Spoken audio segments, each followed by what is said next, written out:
ആദ്യമേ എനിക്കുണ്ടായിരുന്നത് സത്യത്തിൽ സംഭവം ഒന്ന് ഓടിച്ചാൽ കൊള്ളാമെന്ന് മാത്രമേ ഉണ്ടായിരുന്നുള്ളൂ. സംഭവം എങ്ങനെയാണെന്നുള്ളത്.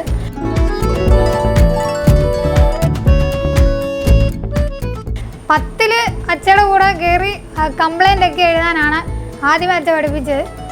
പിന്നെ ചെറിയ ചെറിയ പണികളൊക്കെ. അത് കഴിഞ്ഞ് കൊറോണയുടെ ടൈം ആയപ്പോഴത്തേക്കും അച്ഛയോട് ചോദിച്ചു, അച്ഛൻ കയറിക്കോട്ടെ പണിയാൻ ഞാനും കൂടെ കയറിക്കോട്ടെ എന്ന് ചോദിച്ചു. അപ്പോഴത്തേക്കും അച്ഛൻ പറഞ്ഞു അതെനിക്ക് ഇഷ്ടമാണ്, നീ കയറിക്കോളാൻ പറഞ്ഞു. അങ്ങനെ കയറി അച്ഛയുടെ കൂടെ കയറി ആദ്യമേ ചെറിയ ചെറിയ പണികളൊക്കെ പഠിച്ച് പിന്നെ അച്ഛൻ ജനറൽ സർവീസും അങ്ങനത്തെ കാര്യങ്ങളൊക്കെ ചെയ്യാൻ പഠിപ്പിച്ചു. ഇപ്പോൾ മെയിൻ പണികളാണ് ഇപ്പം എന്നെക്കൊണ്ട് ചെയ്യിക്കുന്നത്.